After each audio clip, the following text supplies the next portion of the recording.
ननद ने छीना भाभी का चैन। मम्मी मैं शादी करूंगा तो सिर्फ श्वेता के साथ। पापा मम्मी सोचो तो जरा, जिसने अभी से भैया को हमारे खिलाफ कर दिया, शादी के बाद न जाने क्या करेगी। खिलाफ कर दिया का क्या मतलब है? मैंने सिर्फ उससे शादी करने के लिए बोला है, घर छोड़कर जाने के लिए नहीं। तुम दोनों अपनी पंचायत बंद करो। देखो आदित्य, हमें वैसे तो कोई दिक्कत नहीं है, पर तुम्हारी शादी रिया की शादी के बाद ही होगी। घर वालों के फैसले से खुश आदित्य सारी बात जाकर श्वेता को बताता है, जिस पर श्वेता भी अपनी मंजूरी दे देती है। इसी तरह 1 साल बीत जाता है, जिसमें रिया की शादी आयुष के साथ होती है। कुछ महीनों बाद श्वेता और आदित्य भी शादी कर लेते हैं और श्वेता ससुराल पहुंच जाती है। सच कहते हैं, घर की रौनक लड़कियों से ही है। रिया की शादी के बाद घर सूना सूना हो गया था, पर अब तुम आ गई तो लगता है रौनक वापस आ गई।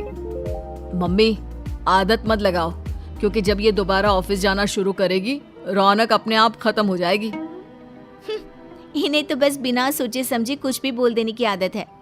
मम्मी पापा आप फिक्र मत करो, आप जब भी कहोगे मैं हाजिर हो जाऊंगी। थोड़ा मेरे बुलाने पर भी आ जाना, या सारा प्यार मम्मी के लिए ही है, पापा के लिए कुछ भी नहीं। सारा परिवार हंसने लगता है। इसी हंसी खुशी में दिन बीतने लगते हैं, जिसमें धीरे धीरे कुछ बातें श्वेता ससुराल वालों से, कुछ नए तौर तरीके ससुराल वाले बहू से सीखने लगते हैं, जिससे उनके बीच एक दूसरे की सोच को लेकर इज्जत और समझ बढ़ती है। समय बीतता है। एक शाम परिवार साथ बैठकर बातें कर रहा होता है, तभी घर की घंटी बजती है। दरवाजा खोलने पर रिया और आयुष को सामने खड़ा देख सब हैरान हो जाते हैं। रिया, जमाई जी, आप दोनों रात के इस समय यहाँ कैसे? सब ठीक तो है ना? अरे इन्हें शांति से बैठने तो दो, आते ही सवालों की बारिश शुरू कर दी। वो घर में दोनों भाइयों के बीच लड़ाई हो गई। पापा जी ने भैया का साथ देकर आयुष को भला बुरा बोल दिया और ये गुस्से में घर छोड़कर निकल आए। कहाँ जाए कहाँ नहीं कुछ समझ में ही नहीं आ रहा था, इसलिए मैं इन्हें यहाँ ले आई। मैं अभी भी कह रहा हूँ होटल में चलते हैं, कुछ दिनों में घर का इंतजाम कर लूंगा। अरे होटल क्यों, ये आप लोगों का ही तो घर है और अपने ही घर में आने के लिए किसी टाइम या परमिशन की जरूरत नहीं होती। आप दोनों यहाँ सबके साथ रहोगे, जब तक चाहोगे तब तक। अब जहाँ पूरा परिवार खाना खाने और बात करने में लग जाता है, वहीं रिया अपनी भाभी की बातें सुनकर उसके खिलाफ साजिश सोचने लगती है और अगले ही दिन से ननद भाभी को परेशान करने, कभी घर का काम, कभी उसके कपड़े, तो कभी ऑफिस और घर की बातों के जरिए घर वालों को श्वेता के खिलाफ करके उसे परेशान करने की कोशिश में लग जाती है। मम्मी, भाभी सुबह की गई रात को वापस आती है और सारा काम आपको अकेले करना पड़ता है। आप कुछ भी नहीं बोलते उसे, ये तो सही नहीं है। आपको उन पर कुछ तो सख्ती रखनी चाहिए।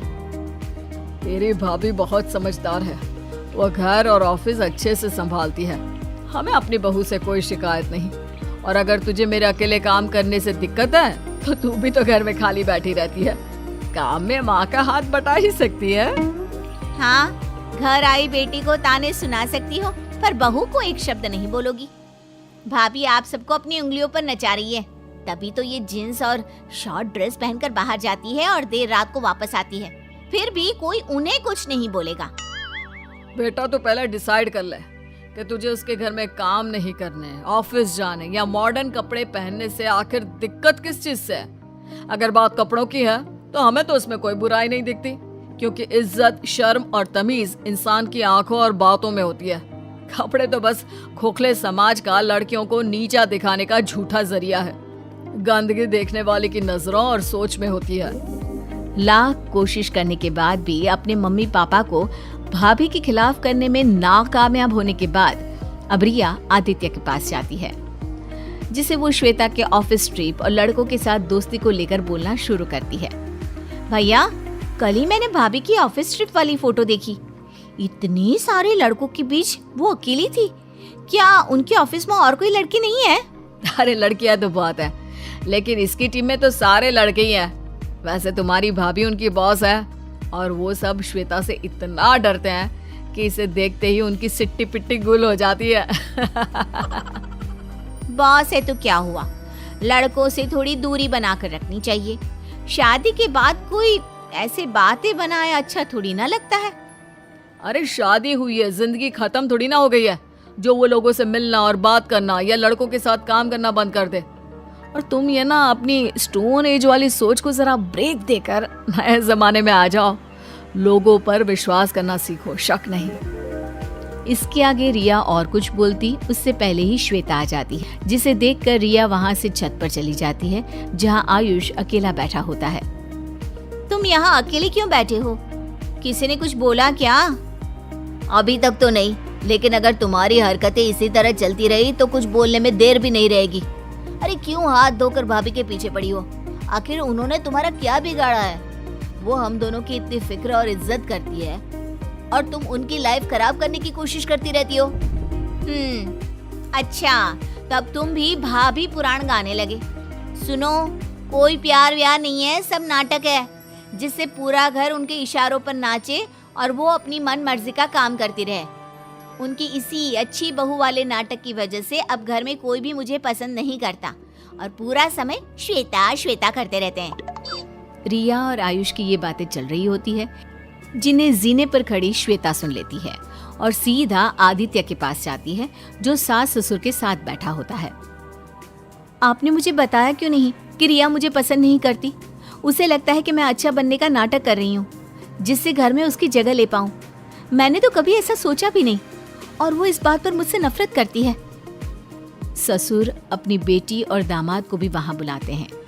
अब सारे घर वाले एक जगह इकट्ठा हो जाते हैं। अब सास, ससुर और आदित्य मिलकर रिया को समझाने लगते हैं। तुम्हें ऐसा कैसे लग सकता है कि हम तुम्हें पसंद नहीं करते या श्वेता तुम्हारी जगह लेना चाहती है? बेटी, वो तो हम सबके बीच अपनी जगह बनाना चाहती है, किसी की जगह छीनना नहीं। हमारे लिए तुम दोनों एक बराबर हो, किसी एक की वजह से दूसरे की अहमियत कम नहीं होती। रिया, शादी के बाद मैंने बहुत सुना था कि रिया थी तो घर में रौनक थी। मैं तो घर में सबको खुश रखने की कोशिश करती हूँ। अगर इससे तुम्हें ऐसा लगा कि मैं तुम्हारी पहचान छीन रही हूँ तो आई एम रियली सॉरी।